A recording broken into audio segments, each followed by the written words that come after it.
केंद्र सरकार ने 20 सालों से चले आ रहे मनरेगा कानून यानी Mahatma Gandhi national rural employment guarantee act की जगह एक नया बिल पेश किया है।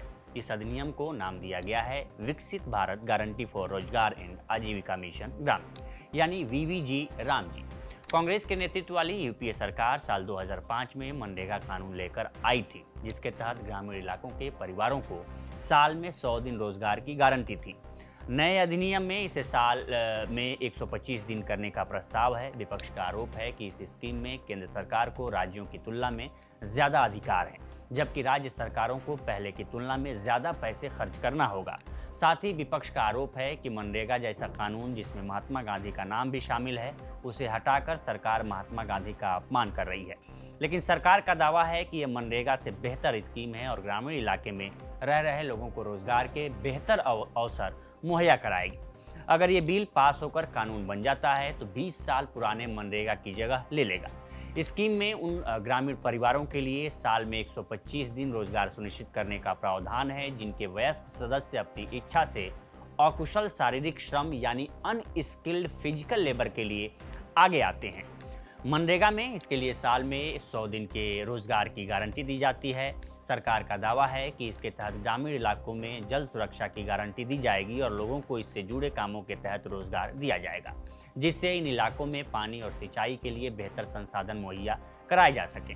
साथ ही गांव में लोगों की आजीविका से जुड़े बुनियादी ढांचे के कामों को ज़्यादा अहमियत दी जाएगी, जैसे सड़क, पानी से संबंधित इंफ्रास्ट्रक्चर।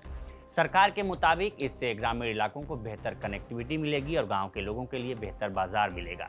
सरकार का दावा है कि नए बिल से मजदूरों के साथ साथ किसानों को भी ज़्यादा फायदा होगा।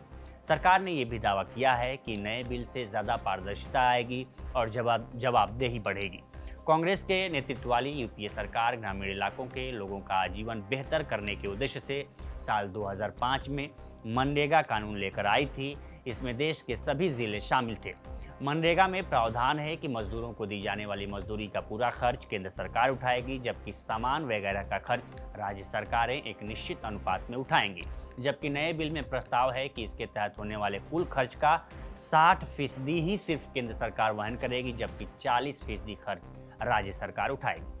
पूर्वोत्तर के राज्यों उत्तराखंड, हिमाचल प्रदेश, जम्मू कश्मीर और अन्य केंद्र शासित प्रदेशों में केंद्र सरकार इसके तहत होने वाले खर्च का 90% खर्चा खुद उठाएगी। इस स्कीम के तहत अप्लाई करने के 15 दिनों के भीतर अगर किसी को कोई काम नहीं मिलता है तो उसे दैनिक बेरोजगारी भत्ता दिया जाएगा, जिसका खर्च राज्य सरकार उठाएगी। ये प्रावधान मनरेगा में भी है।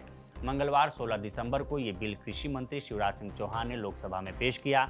शिवराज सिंह ने विपक्ष के इस आरोपों को नकार दिया कि मनरेगा कानून खत्म करने से महात्मा गांधी का अपमान होगा। उन्होंने कहा कि इस बिल से ग्रामीण इलाकों के लोगों का जीवन बेहतर होगा, उनकी आर्थिक स्थिति बेहतर होगी। महात्मा गांधी भी गांवों की बेहतरी ही चाहते थे, तो नए बिल से भला उनका कैसे अपमान होगा। शिवराज सिंह ने यह भी दावा किया कि यूपीए जो खुद मनरेगा कानून लेकर आई उससे ज़्यादा पैसा तो हम इस पर खर्च कर चुके हैं। हमारा संकल्प है कि गांवों का विकास हम वही कर रहे हैं जो महात्मा गांधी चाहते थे, जो दीनदयाल उपाध्याय जी की अवधारणा थी। विपक्ष का आरोप है कि सरकार दबे छिपे ऐसे स्कीम ला रही है जिसका पूरा नियंत्रण केंद्र सरकार के हाथों में होगा। राज्य सरकारों को ज़्यादा खर्च करना होगा और क्रेडिट केंद्र सरकार को मिलेगा। लोकसभा में कांग्रेस नेता प्रियंका गांधी ने कहा कि मैं इस बिल पर सख्त विरोध दर्ज कराती हूँ। मनरेगा जब हम लेकर आए थे तब लगभग सभी राजनीतिक दलों ने उसका समर्थन किया था। इससे साबित होता है कि वो लोगों के कल्याण के लिए लाया गया कानून था। नए बिल में केंद्र सरकार को ही सभी अधिकार दे दिए गए हैं और वो तय करेगी कि किस राज्य को कितना फंड देना है, जबकि मनरेगा में फंड के निर्धारण में गांवों की पंचायतों की भूमिका थी। प्रियंका गांधी ने यह भी कहा कि पहले की सरकारों की हर योजना का नाम बदलने की सनक समझ से परे है।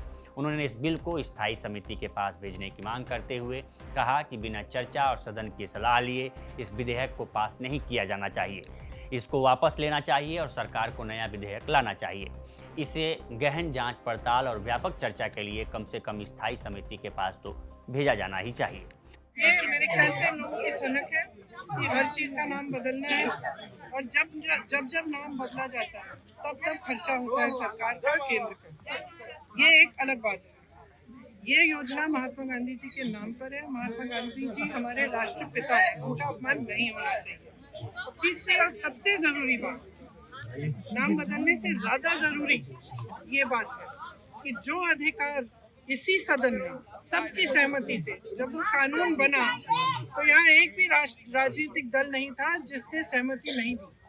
तो सबकी सहमति से ये कानून बना कि रोजगार का 100 दिन का अधिकार जो सबसे गरीब जन है इस देश का उसको मिलना चाहिए।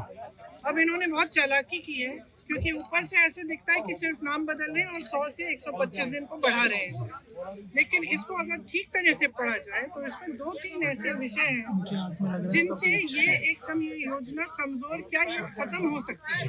और मैं आपको समझाती हूँ कि ये क्या है ये विषय। सबसे पहला कि इन्होंने 100 से 125 दिन की बात की है, लेकिन कमाई की को बढ़ाने की कोई बात नहीं की है।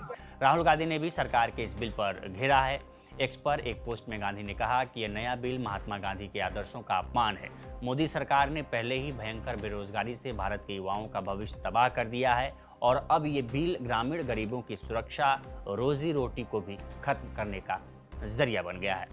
तो फिलहाल इस स्टोरी में इतना ही। इस पर क्या राय है हमें कमेंट कर सेक्शन में जरूर बताएं। बाकी देश दुनिया की तमाम खबरों के लिए बने रहें लोकमत टीवी के साथ। नमस्कार।